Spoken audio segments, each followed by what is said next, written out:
ની વાત કરવી પડે કેમ કે મહારાષ્ટ્રમાં ભારતીય જનતા પાર્ટી પ્રચંડ બહુમતી તરફ આગળ વધી રહી છે। અજીત પવારના સમર્થકોએ ફટાકડા ફોડવાનું શરૂ કરી દીધું છે। ભાજપ ગઠબંધન મીઠાઈઓ મંગાવવાની તૈયારીમાં છે। ફટાકડા ફોડવામાં આવી રહ્યા છે। જુસ્સો, ઉત્સાહ અને ઉમંગ તમે દ્રશ્યોમાં જોઈ શકો છો કેમ કે લીડ જુઓ 219 બેઠક પર આગળ અને તેમાં 100થી વધારે બેઠક તો ભારતીય જનતા પાર્ટી જીતી રહી છે। એટલે કે પ્રચંડ બહુમતી ચોક્કસથી કહી શકાય અને બહુમતી સીધો ઇશારો કરે છે કે આખરે મહારાષ્ટ્રની જનતા કોને ઈચ્છી રહી છે, મહારાષ્ટ્રની જનતાનો વિશ્વાસ આખરે કોની સાથે છે, आशा उम्मीदों कोनी साथे छे।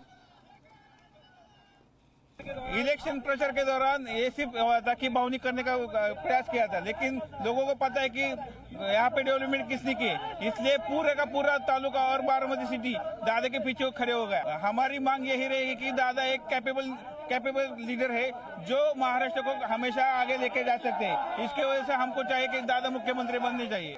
हमारा जश्न तो पहले से ही चालू था, रहेगा हमेशा। दादा एक ही बनेंगे, दादा एक ही है महाराष्ट्र के और एक ही बनेगा, एक ही है, अजीत दादा है। जोश तो बहुत है और 1 लाख प्लस जब आएंगे तब बाकी का जब माहौल बदलेगा, पूरे महाराष्ट्र में बदल दिया है। महायुति का सरकार ही बनेगा, तो अभी दिखा दिया है, लोगों ने भी दिखा दिया है कैसा क्या हो रहा है।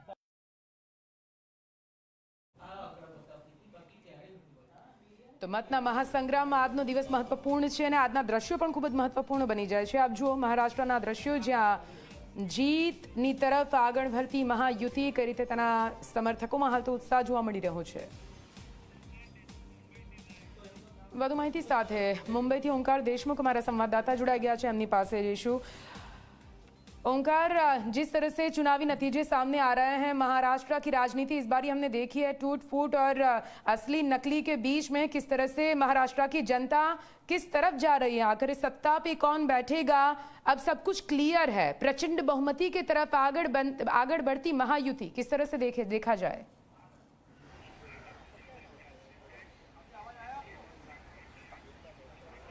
निधि, निश्चित तौर पर जैसे आपने कहा कि महायुति प्रचंड बहुमत की ओर बढ़ रही है, 200 के ऊपर जाके उनको सीटें मिल रही है, ऐसा शुरुआती रुझानों में दिख रहा है।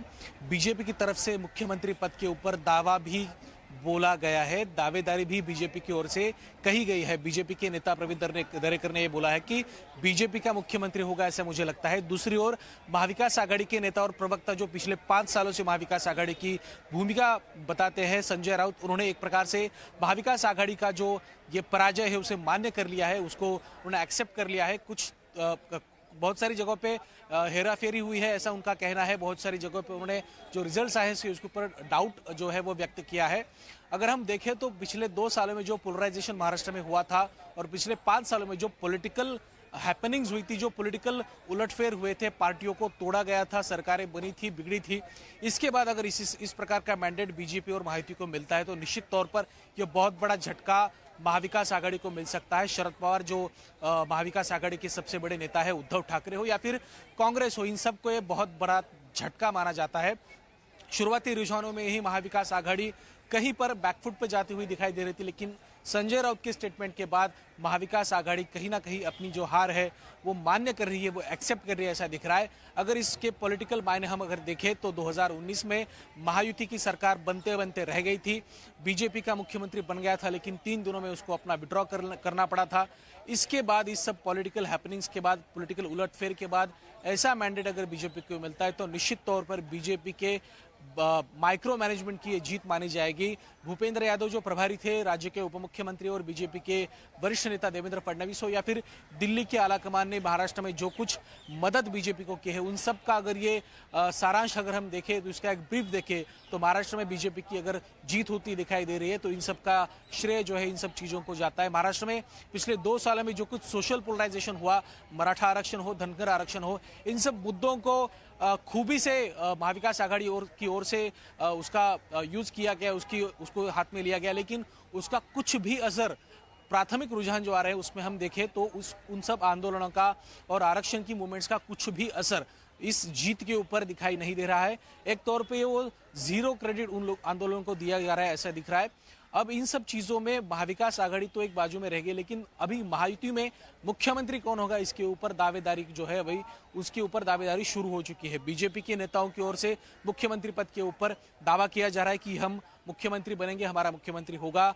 और अगर महाराष्ट्र जैसा राज्य बीजेपी के और एनडीए के हाथ में आता है तो निश्चित तौर पर केंद्र में जो सरकार है उसके लिए एक बहुत बड़ी राहत हो सकती है।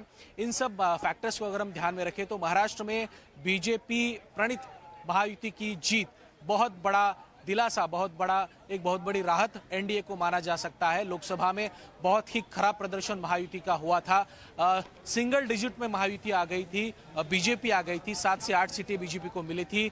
अगर हम कंपैरिजन करें 2019 के इलेक्शंस के तो 2019 में बीजेपी को तकरीबन 23 सीटें मिली थी, लेकिन इस बार बीजेपी 7 से 9 सीटों के बीच में सिमट गई थी।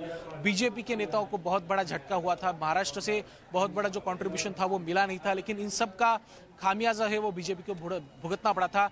इन सब को उन्होंने इस इलेक्शन के माध्यम से जो खराब प्रदर्शन था उसे साफ किया है, ऐसा अभी तो हम कह सकते हैं। लेकिन अगर इस प्रकार के नतीजे कायम रहते हैं और रिजल्ट्स में ये सब रुझान अगर रिजल्ट्स में कन्वर्ट होते हैं तो ये बहुत बड़ी ऐतिहासिक जीत पूरी जानकारी के लिए शुक्रिया। એટલે મહારાષ્ટ્રની જ્યારે વાત કરીએ છીએ ત્યારે મહારાષ્ટ્રનું રાજકારણ જ આખરે પૂરા દેશમાં એક ટ્રેન્ડ સેટ કરતું હોય છે। અત્યાર